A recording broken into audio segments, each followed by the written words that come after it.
And welcome back to the Weekend Jazz Update with Jashanti Silva. On this week's episode, Cecile McLorin Salvant, her life and times and best hits, and during this hour, we're going to be talking about some of her best albums of all time. Here's a quick recap of what's coming up. The first one's called For One to Love, released in 2015. So, Cecile McLorin Salvant once said of this album that the music presented on it were very personal and close to home. It was like a diary of experiences that she went through herself, and she was sharing parts of her own journey through the music. The album contains 5 original songs and a bunch of jazz classics. 2 highlights from the album: her brilliant cover of Bessie Smith's What's the Matter Now, also her rendition of a French song from 1965 called Mal de Vivre. It was just her second album, but it showcased to the world her depth and talent as a singer. And an album called Woman Child, released in 2013. On this album, Cecile draws on songs taken over 3 centuries. She's always had a passion for choosing songs that are lesser known and delivering those songs with her unique style. Many of them are lesser known gems and are beautifully crafted. The album contains songs from 19th century ballads to a waltz that she composed herself. The album went on to win a Grammy for Best Jazz Vocal Album. And welcome back to the Weekend Jazz Update with Jashanti Silva. On this week's episode, Cecile McLorin Salvant, her biography and best albums. And during this hour, we're going to be talking about more of her best albums of all time. The first one's called For One to Love, released in 2015 on Mac Avenue Records. This one's Cecile's follow-up to her award-winning album Woman Child. It's another album that explores the endless possibilities of love and romance. The album plays out as a piano, bass and drums ensemble. Salvant's famous for her unique style that mark out of the crowd. For instance, she's very adept at finding very dynamic, complex songs from the early days of jazz and covering them in a unique way. There's a song that was probably inspired by her upbringing in France called Le Mal de Vivre. There's also a rather sardonic song called Wives and Lovers. So in this album, Cecile is trying to establish herself not just as a singer-songwriter but also for the way that she covers jazz classics. There's 5 original compositions like Look at Me, Leftover and Fog, which feature a passion for poetry. The writing style also stands out here. Salvant also mesmerizes with her vocals. Her singing alternates between husky and passionate to theatrical and frivolous. So this album basically showcases her various styles at covering jazz classics. The album won her a Grammy for Best Jazz Vocal Album in 2016. The next album is called Woman Child, released in 2013. So jazz is a very vintage art form, and sometimes when younger generation jazz artists try to cover old classics, it can be a formidable task. So how does the modern jazz singer do it? Some artists use technology to change the songs to fit a new style, while others rely on vocal mastery alone. Cecile McLorin Salvant's technique is different. She presents herself as a character, a larger-than-life persona, as a way of differentiating herself from the crowd. And that's precisely what she's doing on this album. There's a lot of great tracks here portrayed with great talent and virtuosity. There are self-composed tracks like Woman Child, to theatrical barroom blues tracks like Nobody.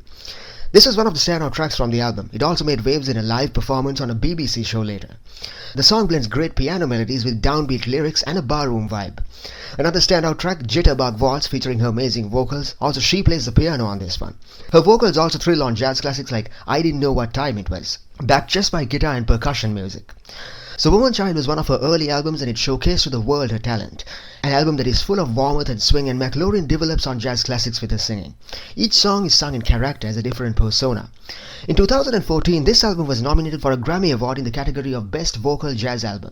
And welcome back to the Weekend Jazz Update with Jashanti Silva. On this week's episode, Cecile McLorin Salvant, her life and times and best albums. Now it's time for some trending news about a new jazz book that's been published. There's a new book that tells the story of Philadelphia's jazz history through images and vibrant stories. It's called Images of America, Philadelphia Jazz by Susan Cloud and Diane Turner. It's a great book for both jazz enthusiasts and historians alike. The book documents how jazz began in 19th century Philadelphia all the way to its role in shaping 20th century American jazz. Some of the subjects touched upon include how the Great Migration influenced Philadelphia's jazz scene, the biographies of great jazz musicians who originated from Philadelphia, from Dizzy Gillespie to John Coltrane to McCoy Tyner and more. So Images of America, Philadelphia Jazz is available for purchase at local bookstores, online and on offer directly from Arcadia Publishing. For more information, please visit www.phillyjazzhistory.org. And welcome back to the Weekend Jazz Update with Jashanti Silva. On this week's episode, Cecile McLorin Salvant, her life and times and best hits, and during this hour, we're going to be talking about more of her best albums of all time. Here's a quick recap of the albums we're going to be discussing. The first one's called Ghost Song, released in 2022. This album is one that sings of ghosts and dreams of love, just out of reach. Each song is part of a narrative that builds up to a conclusion. The album contains tracks like Moon Song, Trail Mix, Thunderclouds and more. Another album called Melusine, released in 2023. This one's an album that contains 5 original compositions and a bunch of songs that date way back to the 12th century. The songs are sung in multiple languages: Occitan, English and Haitian Creole. The album retells the European legend of Melusine, a woman who is half snake, half human. The album contains tracks taken from several centuries like Fenestra, Doudou, Ilma Vonu, and more. The album was critically acclaimed and was nominated for 2 Grammy Awards for Best Jazz Vocal Album and for Best Arrangement, Instrumental and Vocals. And welcome back to the Weekend Jazz Update with Jashan Silva. On this week's episode, Cecile McLorin Salvant, her life and times and best hits, and during this hour we're going to be talking about more of her best albums of all time. The first album is called Ghost Song, released in 2022 on None Such Records. Another album full of memorable songs. There's 7 original compositions here and 5 jazz classics in this album. She's very groundbreaking and dynamic on this one. Also supporting her are an all-star cast of talent. The setlist opens up with Wuthering Heights, a Kate Bush classic. She sings solo on this one, accompanied by bass and synth. There's another track, the opener to a Gregory Porter album, called Optimistic Voices, No Love Dying. This one's very innovatively portrayed and intermingles banjo music with avant-garde jazz and a boom-bap beat. Obligation is an original composition by Salvant. The World Is Mean was taken from a 1928 musical play called The Threepenny Opera. Melusine was an album released in 2023. This one's an album that tells the story of a European legend called Melusine. The album takes us back to the 12th century, and its songs are sung in a variety of languages. There's also some of her own compositions here. A mesmerizing album. Some of the songs in the album date way back to the 12th century. For instance, the oldest of the tracks in Melusine, which date from that medieval period, songs called Domna Nalmux and Dame Isiet. And Salvant portrays them with a very modernistic feel applicable to modern audiences. So these tracks are both vintage and yet with a touch of Salvant in them. There's a nursery rhyme from the 14th century portrayed with percussion and vocals called Dite moi que je suis belle. The song is about a woman singing about how beautiful she is. Another Floricking song, a live version of Charles Trennett's La Route Enchantée. And yet behind the sunniness of the overall vibe, there's also a dark story behind the retelling of the legend.